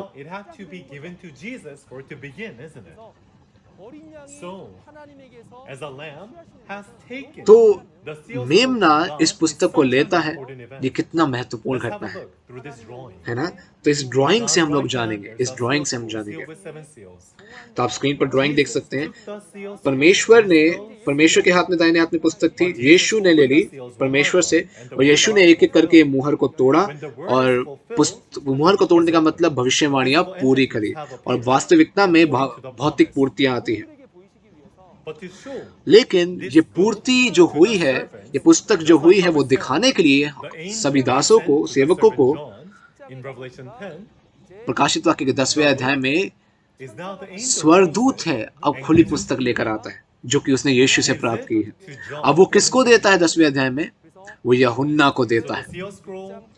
तो मुहर बंद पुस्तक वो खोली गई, वो खोलकर स्वर्गदूत को दी जाती है प्रकाशित वाक्य के 10वें अध्याय में। और स्वर्गदूत लेकर वो किसको देता है? नया यूहन्ना को, आज के समय में। तो नया यूहन्ना प्राप्त करता है। इसीलिए अब उसको बहुत से लोगों पे भविष्यवाणियां, बहुत से जातियों, राजाओं, भाषाओं पर फिर से भविष्यवाणियां कर दी। क्यों? क्योंकि वो मनुष्यों की शिक्षाओं से सिखाए गए लोग थे अभी तक।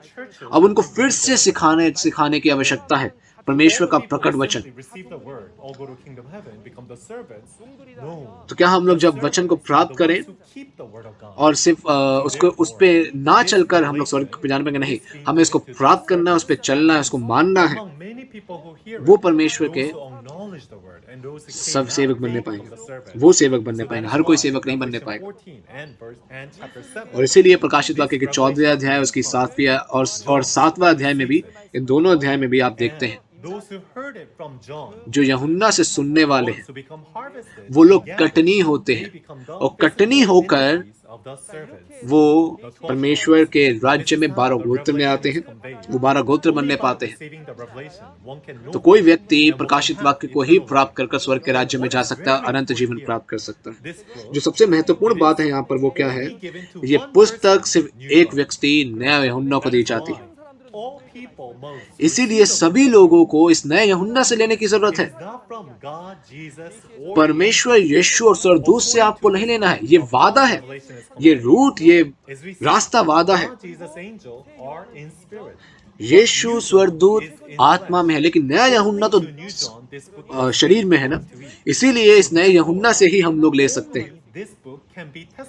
ये पुस्तक सिर्फ नए यूहन्ना के द्वारा ही प्रचार की जाती है, क्योंकि इसने ये प्रकट वचन प्राप्त किया है। परमेश्वर की आज्ञा के अनुसार वो इसको आगे देता है। ये उसका मिशन है। और सभी लोग इस प्रकट वचन को प्राप्त करते हैं, इस गवाही को प्राप्त करते हैं और अपने विश्वासी जीवन को सही रूप से जीने पाते हैं। ये लोग वो हैं जो कि वचन के अनुसार अपने विश्वासी जीवन को जीने पाते हैं। ये बहुत कीमती है ना। चलिए हम लोग 5वां अध्याय की 9वीं से लेकर 10वीं आयत पढ़ेंगे। वह ये नया गीत गाने लगे, तो इस पुस्तक को लेने और इसकी मुहरें खोलने के योग्य है, क्योंकि तूने वध होकर अपने लहू से हर एक कुल और भाषा और लोग और जाति में से परमेश्वर के लिए लोगों को मोल लिया है और उन्हें हमारे परमेश्वर के लिए एक राज्य और याजक बनाया है। वह पृथ्वी पर राज्य करते हैं। आमीन। और आपने बहुत अच्छे से पढ़ा, वेरी गुड। तो आपने जो ये वचन पढ़ा, ये बहुत ही महत्वपूर्ण वचन है हमारे लिए और बहुत ही आशा भरा वचन है, क्योंकि यीशु मसीह ने जय प्राप्त किया। उसने वो पुस्तक वो परमेश्वर से लेने पाया और वो खोलने भी पाया। और जब वो खोलता है तो बहुत से लोग यीशु के लहू के द्वारा खरीदे जाते हैं, परमेश्वर के राज्य और याजक बनाए जाते हैं और वो पृथ्वी पर राज्य करते हैं। ये बहुत ही महत्वपूर्ण बातें हैं, कीमती बातें हैं। तो इन बातों को किसको सुनने की जरूरत है? इस क्रिश्चियनिटी में सभी पादरियों को सुनने की जरूरत है। क्यों? क्योंकि फाइनली आखिर में परमेश्वर का उद्धार का कार्य यीशु के लहू के द्वारा कार्य जो है वो होने पाता है। यीशु के लहू का, प्रभु के लहू का कितना ताकत है, लेकिन ये ताकत कब असल में आती है? अगर हम नहीं जानेंगे तो हम उद्धार का कार्य मेरे बिना हो जाएगा। अगर आप इसको ध्यान से सुन रहे हैं, आप ध्यान से सुने तो प्रकट वचन को सुनेंगे, तो अगर आप इसको समझने पाएंगे तो बहुत से लोगों को आप अपने लोगों को भी देने पाएंगे और बहुत से लोग उद्धार भी प्राप्त करने पाएंगे। तो इसलिए मैं आशा करता हूं कि आप ध्यान से सुने और समझें कैसे ये बातें पूरी हुई हैं। तो 4 जीवित प्राणी और 24 प्राचीन वो बहुत खुश हैं, वो नया गीत गाने लग जाते हैं। वो नया गीत क्या गाते हैं? वो पहले इसको बात समझने के लिए हमें समझना पड़ेगा गीत का मतलब क्या होता है। गीत बाइबल में वो सुसमाचार होता है, भविष्यवाणी का सुसमाचार। व्यवस्था विवरण उसका 31वां अध्याय, उसकी 19 से लेकर 21 और 30वीं आयत में, वहां पे परमेश्वर ने मूसा को बोला कि गीत बना, और मूसा गीत बनाता है वचन के जरिए वो गीत बनाता है। और वो इस गीत में कौन से वचन होते हैं? भविष्य के वचन जो भविष्य में होने वाले हैं, और उसको वो गीत में बनाया जाता है। और वो गीत, और ये गीत इसलिए क्या बनने पाता है? भविष्यवाणी का सुसमाचार। तो अगर गीत भविष्यवाणी है तो नया गीत क्या है? फिर नया वो अभी आया है, नए रूप नया आया है ना। वो क्या है? जब भविष्यवाणी पूरी होती है तो उसकी पूर्ति का वचन जो बताया जाना चाहिए वो नया गीत है। तो नया गीत को हम कैसे बोल सकते हैं? जी हाँ, पूर्ति के सुसमाचार। प्रकाशित वाक्य 5वां अध्याय में ये आत्मिक संसार में स्वर्गदूत गीत गा रहे हैं ना, 24 प्राचीन और 4 जीवित प्राणी। लेकिन प्रकाशित वाक्य के 14वें अध्याय में आप देखते हैं कि चार जीवित प्राणी भी हैं और 1,40,000 जन हैं जो कि नए गीत को गा रहे हैं। और इन बातों को हम लोग बहुत जल्दी सीखेंगे आने वाले समय में। तो 24 प्राचीन और 4 जीवित प्राणी वो नया गीत गा रहे हैं, यानी कि प्रकाशित वाक्य की पूर्ति के समय में इसकी पूर्ति होती है ना। और इस नए गीत के रूप में वो पहले से ही बता रहे हैं क्या पूर्ति होती है। वो है हर एक जाति, कुल और भाषा में से लोग में से परमेश्वर के राज्य याजक मोल लिए जाते हैं, बनाए जाते हैं। तो क्या है ये राष्ट्र, ये जातियां? ये क्या है? ये जातियां वो जातियां हैं, वो राष्ट्र हैं जो कि पाप के अंदर हैं। तो वो पाप के अंदर फंसे हुए। और कौन इनको, प्रकाशित वाक्य के 13वें अध्याय में इनमें कौन घुसा आता है? और प्रकाशित वाक्य 17वां अध्याय उसकी 15वीं आयत में कौन घुसा आता है? जी हाँ, वो पशु, 7 सर और 10 सींग वाला पशु जो कि शैतान की ओर से है, वो कब्जा करता है एक राष्ट्र पर। ये कौन सा राष्ट्र है? ये कौन सी जाति है? ये आत्मिक रूप से है ना। हमें इसका मतलब जानने की जरूरत है। सबसे पहले मुझे जानना पड़ेगा राज्य का मतलब क्या होता है। जो राजा राष्ट्र पर राज्य करता है, जाति पर राज्य करता है।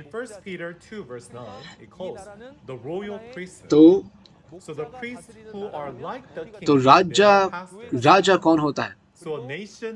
वो पादरी होता है। और किसका वो राजा होता है? चर्च का, है ना। क्योंकि पत्रस में बताया गया है राज्य, तो उसकी उस राष्ट्र की जो भाषा होती है वो क्या होती है, उसकी शिक्षाएं। और कुल क्या होता है, कुल जहाँ पे बहुत सारे लोग एकत्रित होते हैं वो होता है संप्रदाय। और जो लोग हैं वो सारे संप्रदाय के, ये सभी चर्चों के सदस्य हैं। तो यानी कि ये किसकी बात हो रही है, सभी जाति, सभी कुल, भाषा, लोग, ये क्या है, बहुत दुनिया भर की सब कलीसियाओं से।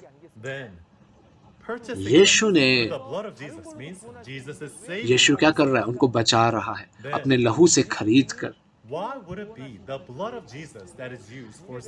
क्यों यीशु मसीह का लहू उद्धार के लिए इस्तेमाल होता है? उसके लिए हमें जानना पड़ेगा मेमने के लहू का मूल कहां से हो। जब हम लोग बात करते हैं मूसा के समय की, तो मूसा के समय में इजरायली लोग मिस्र देश में फंसे हुए थे, तो परमेश्वर उनको बचाना चाहता था, उनको निकालना चाहता था। तो परमेश्वर मेमने का मांस और लहू इस्तेमाल करता है। अब मेमने के मांस और लहू से क्या होता है जी, लहू जो होता है सबके दरवाजों पे, चौखटों पे लगाया जाता है, और वो चिन्ह होता है, और उसका मांस को वो खाते हैं पकाकर। और जो विपत्ति आनी होती है वो इन लोगों पर नहीं आती है, क्योंकि वो मेमने का मांस और लहू इस्तेमाल करते हैं। और इसीलिए इसे फसह बताया जाता है, पास ओवर। तो ये मेमना इस्तेमाल किया गया था सेक्रीफाइस के रूप में, लेकिन वो वास्तविकता नहीं, वो एक शैडो, एक छाया के रूप में दिया गया था। लेकिन इसकी वास्तविकता आती है पहले आगमन में, क्योंकि जो मेमना होता है वो सच्चा कौन होता है, यीशु मसीह। यूहन्ना उसका पहला अध्याय उसकी 29वीं आयत में यूहन्ना बपतिस्मा देने वाला यीशु को देखकर कहता है, देखो परमेश्वर का मेमना जो जगत के पाप उठाता है। तो इस मेमने की वास्तविकता जो मूसा के समय में एक सिर्फ छाया थी, भौतिक मेमना लिया गया था, लेकिन उसकी वास्तविकता पहले आगमन में यीशु मसीह होता है। और यीशु मसीह यूहन्ना उसके 6 अध्याय में कहता है, यीशु कहता है कि जो स्वर्ग से रोटी उतरी है वो मैं हूँ, अगर तुम खाओगे तुम इसमें जीवन पाओगे। तो जो मेरा मांस और मेरा लहू है वो रोटी है। तो अगर आप यीशु का मांस और लहू खाते हैं, आप अनंत जीवन प्राप्त करते हैं। तो यीशु मसीह कहता है मेरा मांस और लहू वो जीवित रोटी है। लेकिन क्या ये भौतिक रोटी है, भौतिक लहू है? अगर परमेश्वर वचन है तो यीशु भी वचन है, क्योंकि पिता वचन है तो पुत्र भी तो वचन होगा। तो यीशु अगर वचन है तो उसका मांस और लहू उसका वचन है। लेकिन लोग इसको समझ नहीं पाते हैं, इसीलिए वो भौतिक रोटी के लिए यीशु के पास आते हैं और वो छोड़कर चले जाते हैं यीशु। लेकिन 12 चेले और एक पतरस होता है, वो क्या कहता है? वो कहता है कि प्रभु हम किसके पास जाएं? अनंत जीवन की बातें तो तेरे पास हैं। तो जी हाँ, जो बातें अनंत जीवन देती है वो यीशु की बातें हैं जी। तो यीशु के प्रकट वचन को प्राप्त कर कर अनंत जीवन प्राप्त किया जाता है। इसीलिए यूहन्ना उसके 5वें अध्याय में उसकी 24वीं आयत में बोला गया, अगर तुम इस वचनों को सुनोगे तो तुम मृत्यु से जीवन की ओर फंसे मनाने पाओगे, निकल कर आने पाओगे, पास ओवर बनाने पाओगे। तो कैसे पास ओवर निकल कर आया जाता है, फंसे मनाया जाता है? यीशु के प्रकट वचन से। ये है भौतिक पूर्ति पहले आगमन में। और यीशु मसीह अपने चेलों को एकत्रित करता है, लेकिन वो दूसरे आगमन का वादा करता है, वो नई वाचा बांधता है अपने लहू के द्वारा। कब? लूका उसके 22वें अध्याय में वो क्या कहता है कि मैं बहुत ही उत्सुकता ये भोजन तुम्हारे साथ खाने के लिए। तो ये फंसे की रात थी उस यहूदियों के लिए। तो भौतिक लहू, भौतिक मेमना लाया जाता था और फंसे मनाया जाता था।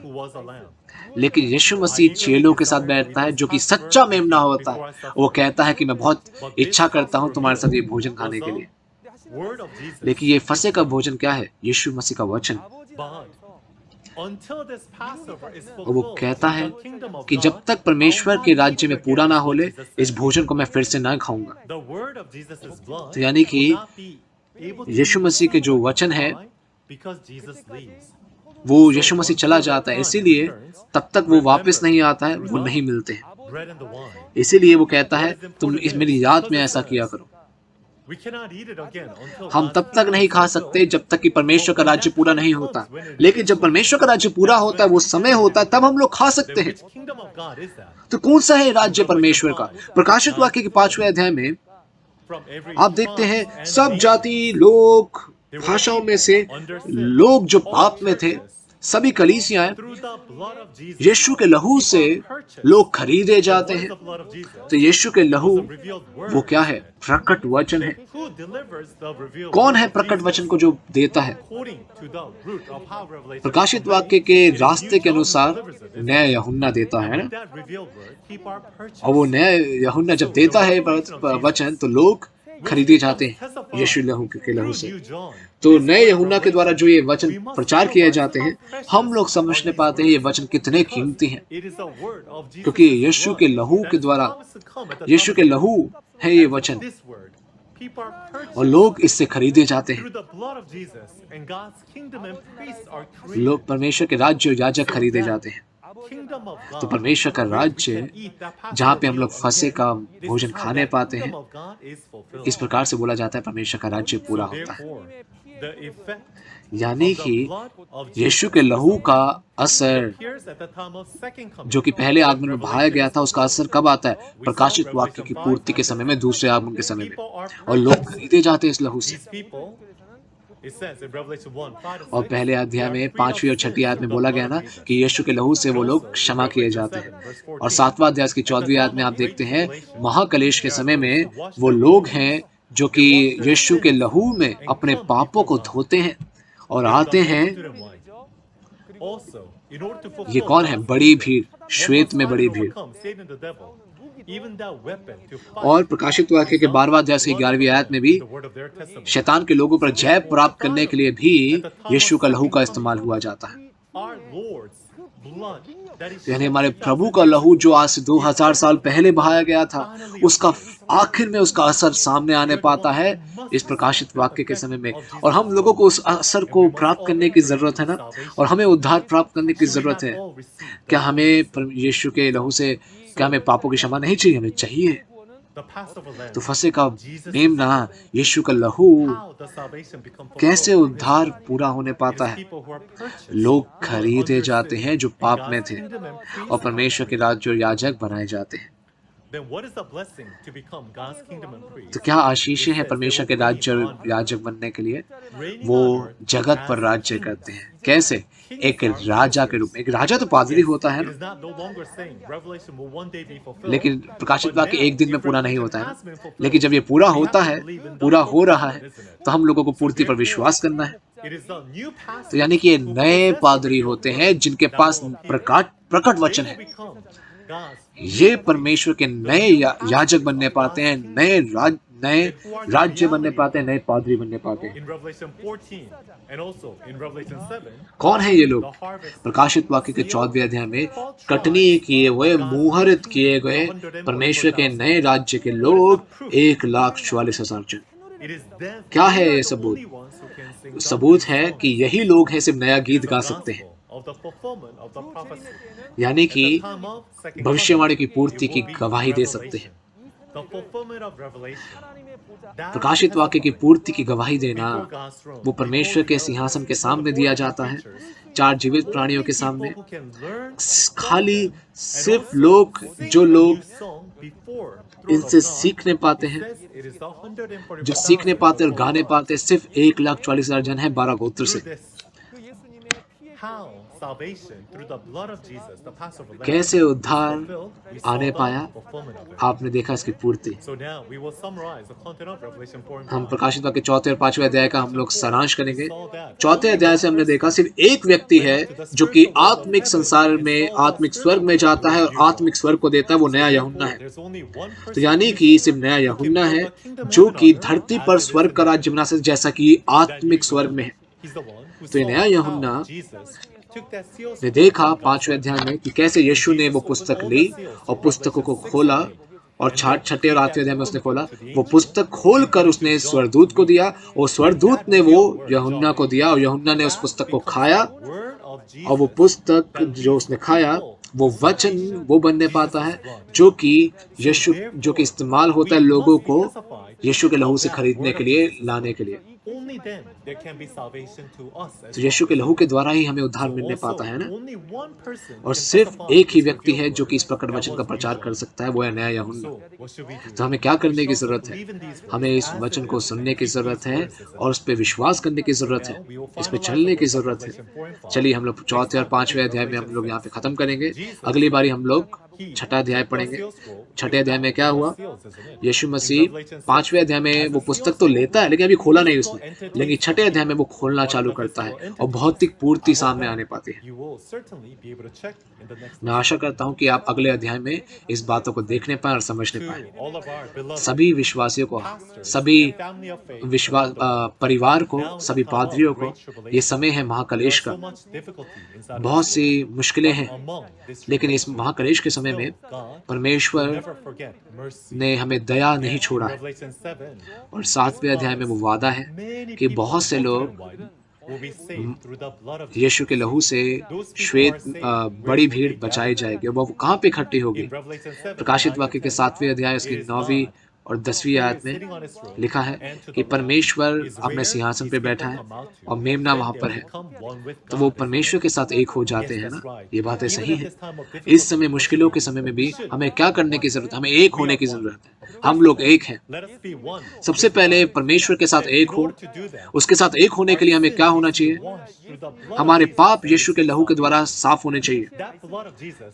वो यीशु का लहू आज क्या है? प्रकट वचन जो कि यीशु ने दिया।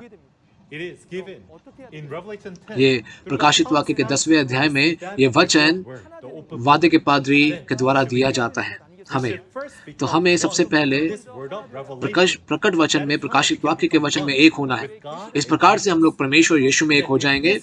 और जब ये प्रकाशित वाक्य जो कि यीशु का है, यीशु का प्रकाशित वाक्य, दुनिया में जितने मर्जी धर्म हो, लेकिन क्रिश्चियनिटी के जो पादरी हैं और लोग हैं, सबसे पहले उनको एक होना जरूरत है।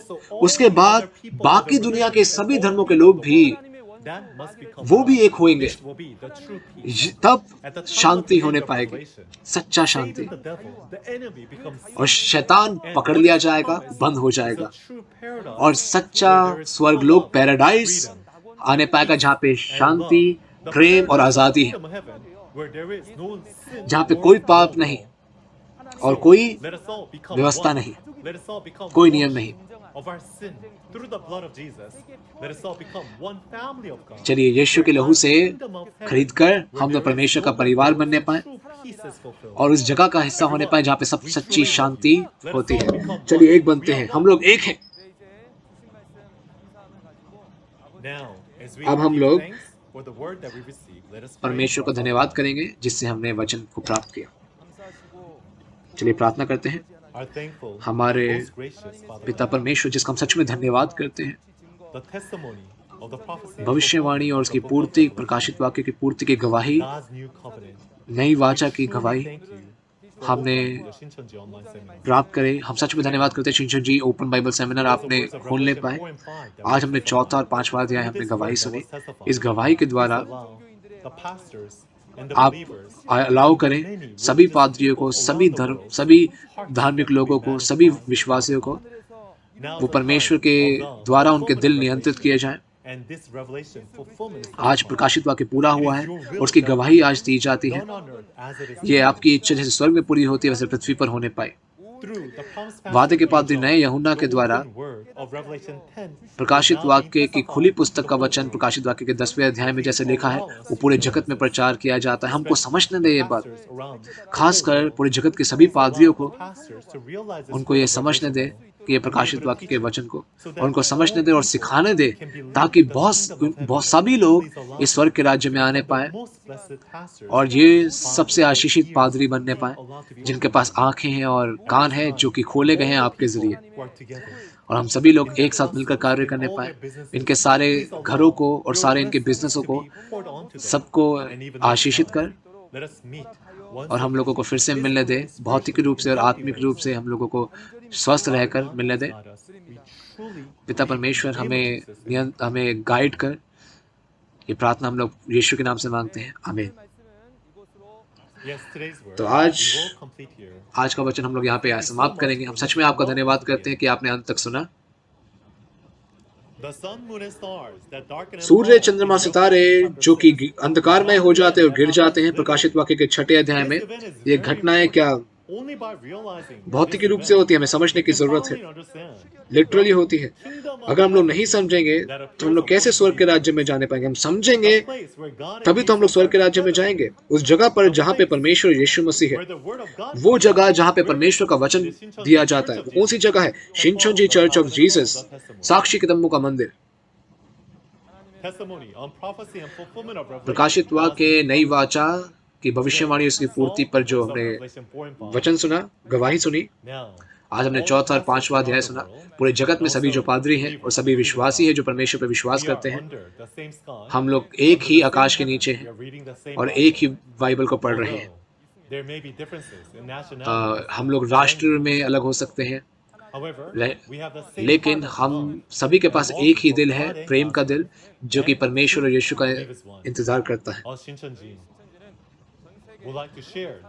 हम ये शिनचोंजी में ये सत्य का वचन हम सभी को देना चाहते हैं प्रेम से, और हम विश्वास करते हैं कि हम सभी लोग अच्छे रूप से विश्वासी जीवन जीने पाए। जो सभी लोग, सभी पादरी जो प्रकट वचन को सुन रहे हैं, हम बहुत से दुनिया में सभी पादरी जो हैं वो MOU साइन कर रहे हैं हमारे साथ। अगर कोई पादरी है, अगर वो हमारे साथ MOU साइन करना चाहता है तो हमें कांटेक्ट कीजिए इस ईमेल एड्रेस के द्वारा और नंबर के द्वारा, ताकि हम लोग एक होने पाए। भविष्यवाणी, प्रकाशित वाक्य की जो नई वाचा है उसकी पूर्ति पर और भविष्यवाणी पर हमने सुनी आज, हम सच में धन्यवाद करते हैं। अगली बार हम प्रकाशित वाक्य की जो गवाही है, हम आगे बढ़ेंगे। हम मांगते हैं कि आप अंत तक बने रहिए और सभी घटनाओं को सीखने पाए। चलिए हम लोग प्रभु प्रार्थना से अंत करेंगे। हे हमारे पिता, तू जो स्वर्ग में है, तेरा नाम पवित्र माना जाए, तेरा राज्य आए, तेरी इच्छा जैसे स्वर्ग में पूरी होती है वैसे पृथ्वी पर भी हो। आज दिन भर की रोटी हमें दे, और जैसे हमने अपने अपराधियों को क्षमा किया है वैसे तू भी हमारे अपराधों को क्षमा कर, और हमें परीक्षा में ना ला बल्कि बुराई से बचा, क्योंकि राज्य, पराक्रम और महिमा सदा तेरी ही है। आमीन।